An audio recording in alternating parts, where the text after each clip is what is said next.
Thank you for joining me, Ashwin Berry, on NMH at 1 as we highlight the news making waves in Namibia and beyond, ranging from current affairs to community stories, sports and economic news. Coming up in this broadcast, Walvis Bay gears up for Maritime Festival, foreign nationals arrested for attempted bribery, and Ghana Parliament votes to abolish death penalty. Follow all of our programs on 102.com, DSTV 285, GoTV 25 in Namibia.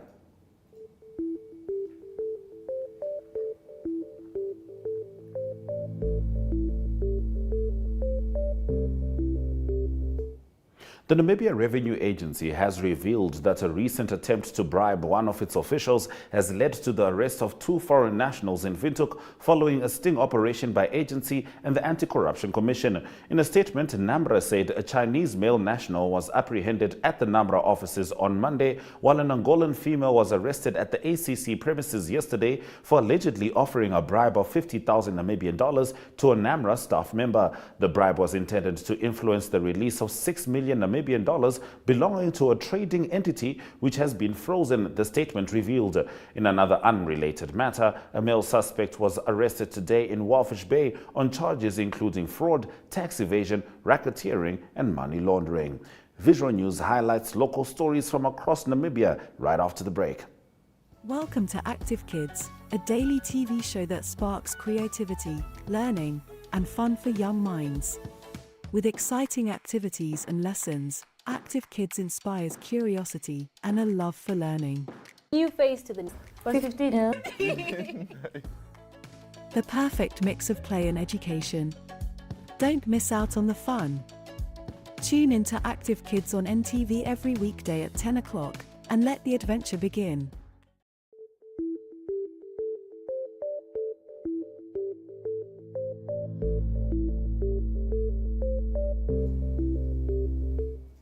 Walvis Bay Mayor Trevino Forbes on Tuesday announced that the town will host 2 events, the Maritime Festival and a gala dinner in aid of the Erongo Business and Tourism Expo in August. Nikano Nangolo has more.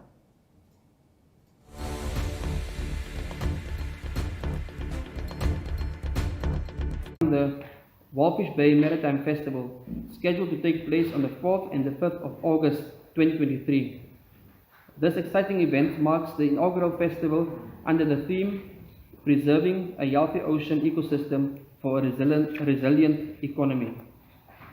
The festival will celebrate our rich maritime heritage and highlight the importance of preserving our ocean for a sustainable and resilient economy. It will feature various activities, exhibits, and educational programs for all age groups. It is worth highlighting that the Walvis Bay Maritime Festival aims to shed light on the significant contributions of the blue economy to our town's economic growth and development. This event provides a platform for industry players to showcase and share their work, products, and innovations. The blue economy encompasses a wide range of sectors, including marine, transportation, fisheries, renewable energy, tourism, and more. By showcasing these industries at the Maritime Festival, we hope to demonstrate the diverse opportunities and economic potential that lie within our oceans. Rundu Vocational Training Center Manager Cornelius Lucas shares the support the training center has received from NORAD. He made the remarks during the recent re-signing of the Memorandum of Understanding between the 2 institutions.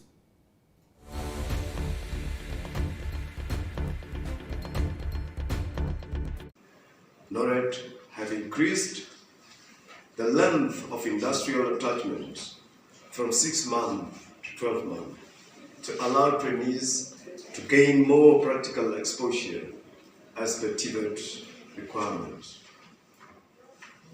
Last year, NORAD Rundu office accepted an extra office administration trainee who is wheelchair bound to be attached at their office in Rundu. NORAD went out of its way by arranging a special tax to pick a trainee from Saviema and dropping him after work. This was a commendable gesture, as many companies rejected such a people. I have to thank Mr. Nakashole, the CEO, Mr. Stambi, Mr. Matomola, and the entire NORAD team. This year, we requested a place for a marginalized office administration trainee, and our request was accepted. What I have mentioned is just a few. After the break, Namibian Sun leads us into the newspaper review segment. Welcome to My.NA Cars, your ultimate destination for everything automotive. I am your host, Diana Master. Teamwork makes the dream work, right? Discover the latest models, innovative technologies, and expert insights from our passionate hosts. Learn essential maintenance tips and get exclusive behind-the-scenes access to the automotive industry. Don't miss My.NA Cars on NTV every Thursday at 2100 hours. Tune in and ignite your passion for automobiles.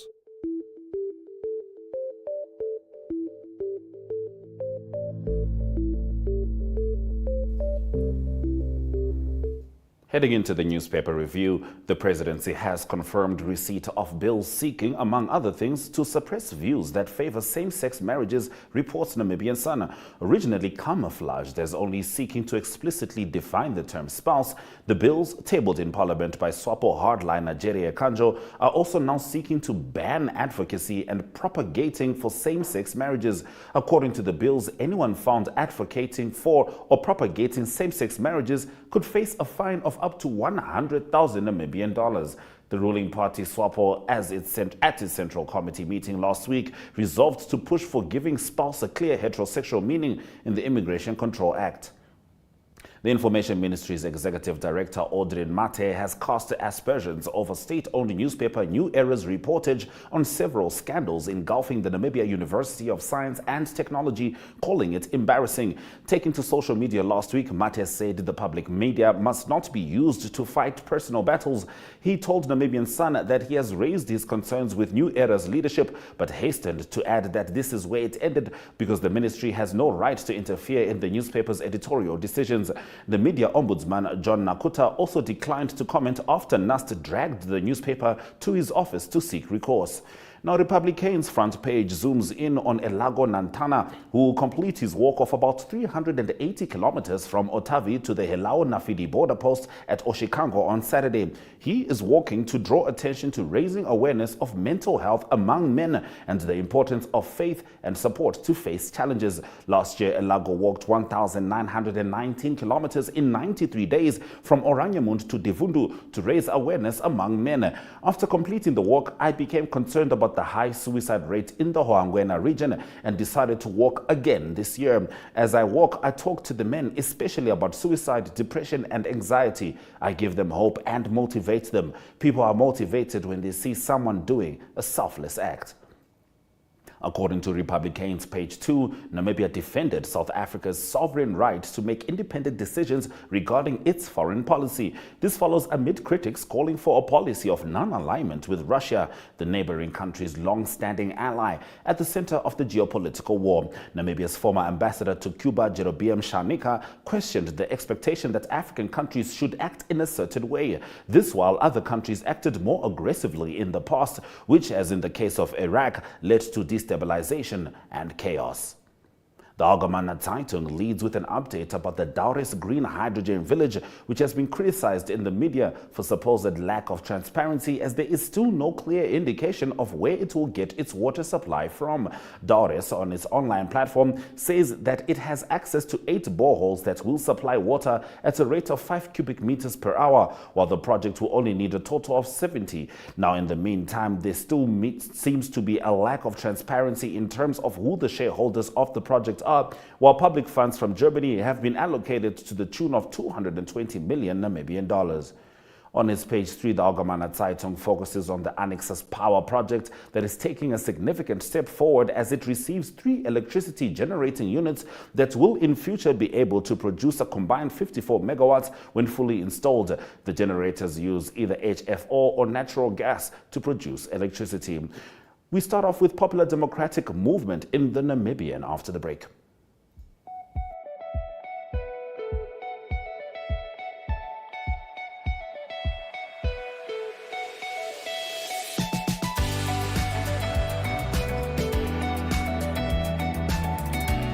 to another exciting episode of Iran Work Talk. Dis die weer en vertel ook vir julle waar die vis heel moontlik gaan byt.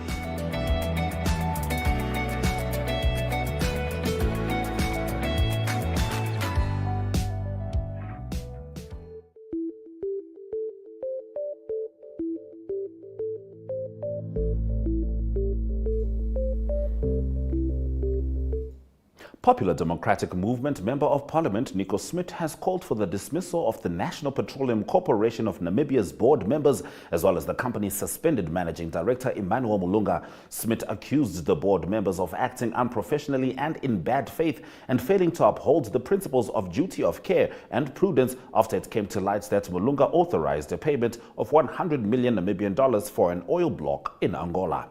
University of Namibia students owe the institution 617 million Namibian dollars, while International University of Management students owe their university 61 million.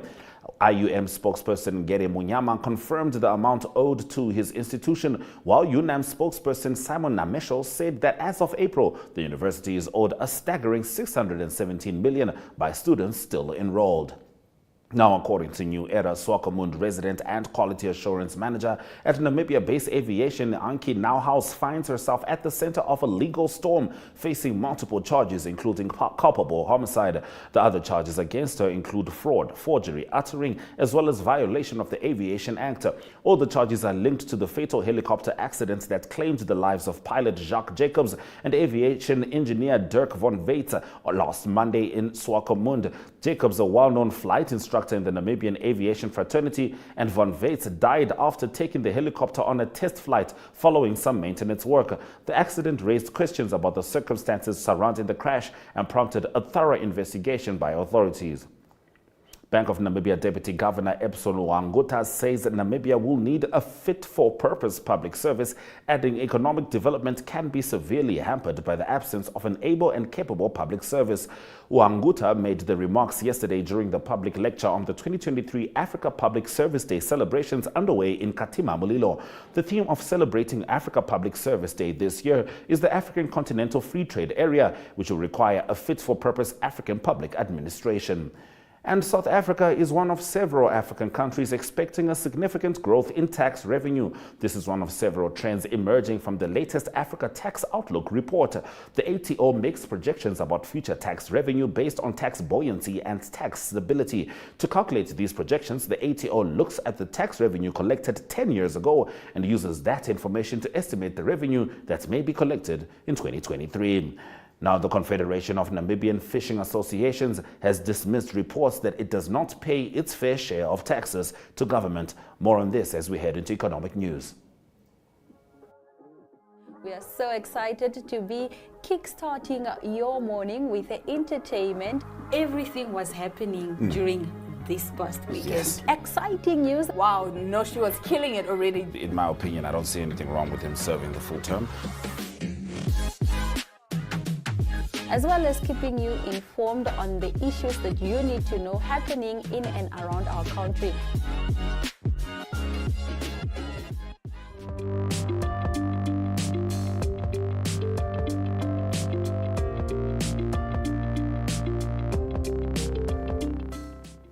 The Confederation of Namibian Fishing Associations has dismissed reports that it does not pay its fair share of taxes to government following suggestions by Namibia Revenue Agency that the industry is not playing its part. NAMRA Commissioner Sam Shivute, during a recent visit to State House to update President Hage Geingob on the work done by the tax agency, bemoaned the low taxes paid by the fishing industry. Despite the fishing sector being considered one of the top 5 export sectors for Namibia, looking at the sector's contribution, it's not even 1 billion Namibian dollars. It cannot be. We need to pay special attention to this sector, he was quoted as saying. According to a revenue breakdown, total taxes paid over by various industries stood at 15 billion Namibian dollars. The retail sector contributed 29% of the total revenue, the financial sector 27%, and the mining sector 22%, while the manufacturing sector contributed 13%. Conversely, the fishing industry's contribution stood at a lowly 1%. Taking issue with Chivuti's statement, the association secretary Ron Walters said NAMBRA should consult with the industry before accusing it of not paying taxes. According to him, the industry makes additional payments into state coffers apart from its obligatory tax dues. Let's head into the economic indicators.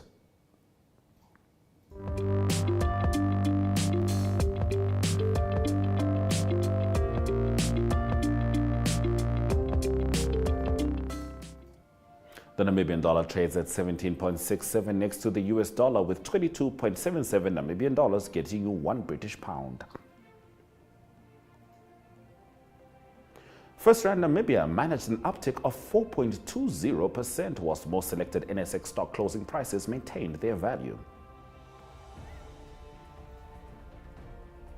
Local index closed up 0.91%, whilst the overall index followed suit with a 1.81% upsurge. Looking at commodities, platinum and Brent crude oil made some downturns, while the upticks were registered by gold and copper. Ghana's parliament on Tuesday voted to abolish the death penalty. More on this after the break. Namibians are still safe. Everywhere else, the Supreme Court said we are not going to rely on foreign judgments. By all means, we try to not make journalists public figures, but at the end of the day, they are.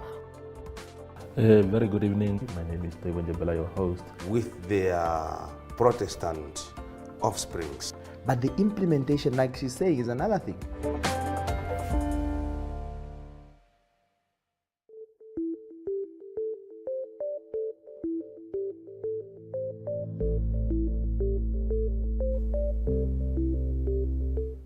Ghana's parliament yesterday voted to abolish the death penalty, making the country the latest of several African nations that have moved to repeal capital punishment in recent years.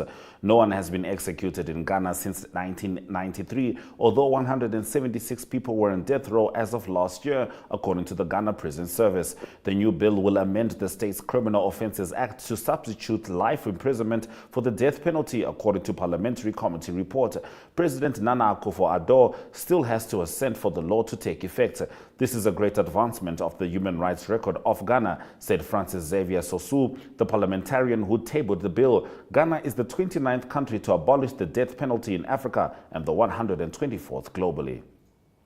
Nigeria's DSS secret police have rearrested the country's suspended bank chief after tussling with prison officials outside a court in Lagos over who should take him into custody. The court had ruled that Godwin Mfeyele should remain in prison custody at the Ikoyi Correctional Center in Lagos until his bail set at 20 million naira was settled. Nigeria's Premium Times newspaper posted a video on Twitter of the chaotic scenes outside the court as officers from the two agencies became physical. The suspended central bank governor has been charged with illegally owning a shotgun and ammunition, which he denies. The trial is scheduled for 14 November. Stay with us as we swing over to international news. Welcome to What's Cooking, where culinary passion meets expert insights. Somebody must really want to cook and want to cook good food. Immerse yourself in the bustling world of professional kitchens as top chefs create mouthwatering dishes. Join us for in-depth interviews as our host explores the experiences and expertise of our guest chefs. Don't miss out. Tune in to What's Cooking on NTV every Friday at 2100 hours and let the culinary adventure begin.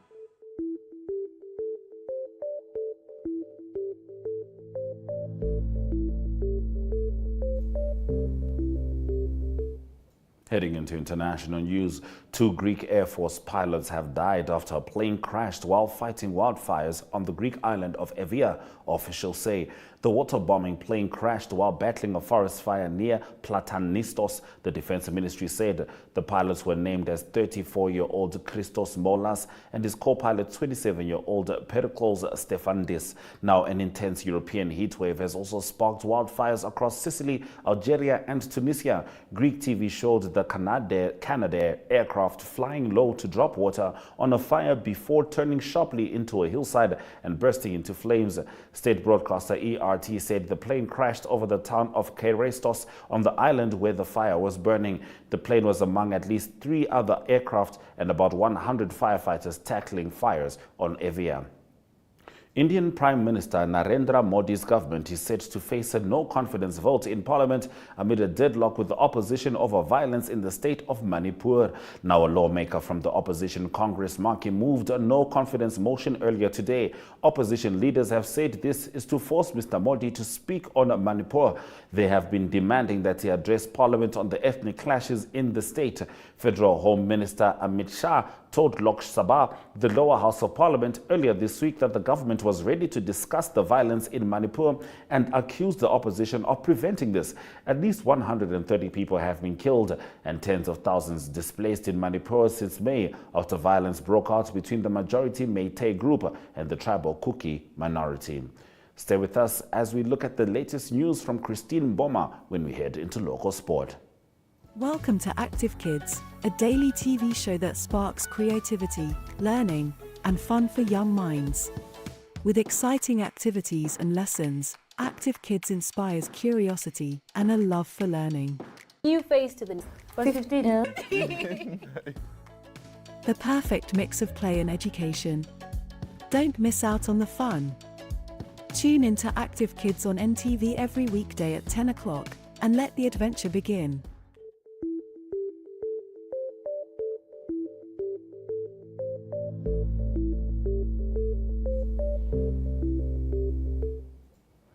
Olympic silver medalist Christine Mboma has not participated in any races this year due to the regulations set by World Athletics. According to these regulations, female athletes with differences in sexual development resulting in high naturally occurring levels of testosterone must reduce their blood testosterone levels to below 2.5 nanomoles per liter, half of the previously accepted level of 5 nanomoles, for a minimum of 24 months. The darling of Namibian track and field is sorely missed on the track due to this restriction. However, her coach Henk Botha has confirmed that Mboma will return to running early next year.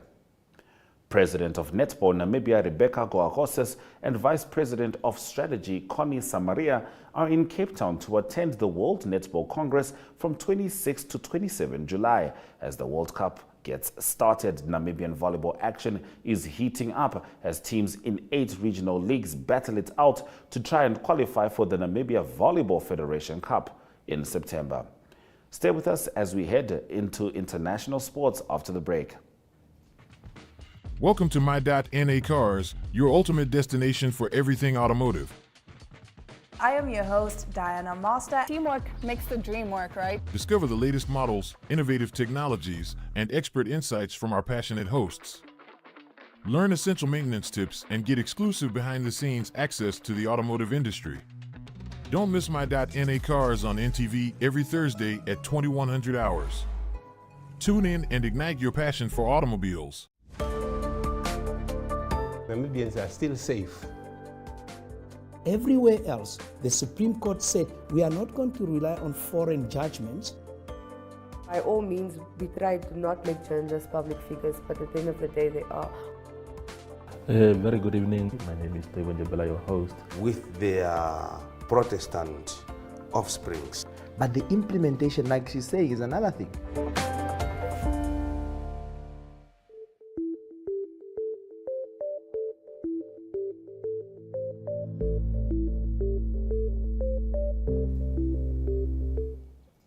Heading into international sport, Sekhukhune United have added midfielder Sipesihle Mkhize to their squad for the 2023-24 DStv Premiership season as they look to build on their successful last campaign. Mkhize arrives from Mamelodi Sundowns, where he made just a single start. CAF FCB Nyasa Big Bullets coach Kalisto Pasua has said his Malawi side needs more than just running everywhere on the pitch to excel in the CAF Champions League. The Zimbabwean spoke to Bullets website after being drawn against Dragon FC of Equatorial Guinea in the first preliminary round of the Continental League. Now, it may be one of the strangest things to hear, but Springbok winger Cheslin Kolbe will make his debut at Emirates Airline Park this Saturday when he faces Argentina. Kolbe, who will play his 24th test for the Boks, has played Super Rugby and Currie Cup at the venue, but strangely has never started a test on the iconic ground. If you're just joining us, this is NMH at 1, and we will get into the highlights from today's broadcast right after the break.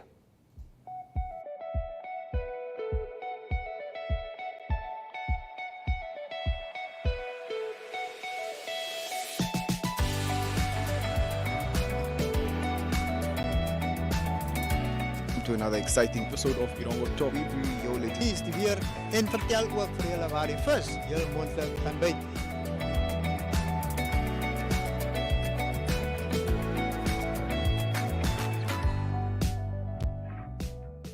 Welcome to What's Cooking, where culinary passion meets expert insights. Somebody must really want to cook and want to cook good food. Immerse yourself in the bustling world of professional kitchens as top chefs create mouthwatering dishes. Join us for in-depth interviews as our host explores the experiences and expertise of our guest chefs. Don't miss out. Tune in to What's Cooking on NTV every Friday at 2100 hours and let the culinary adventure begin.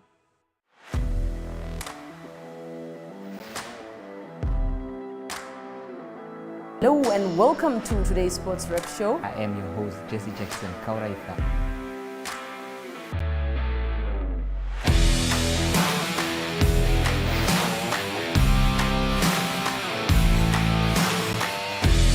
In replay, Namibia, who had won the toss for the first time on this tour. Good day everyone, time for international sports news, starting off with tennis news, both on the WTA for women's and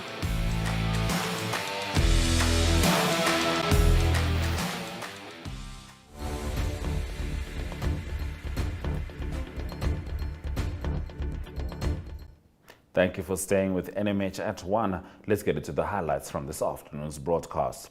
Ghana's parliament yesterday voted to abolish the death penalty, making the country the latest of several African nations that have moved to repeal capital punishment in recent years. China urged fishing boats to seek shelter and farmers to speed up their harvest, while Taiwan suspended military drills. And Namibian volleyball action is heating up as teams in 8 regional leagues battle it out to try and qualify for the Namibia Volleyball Federation Cup in September.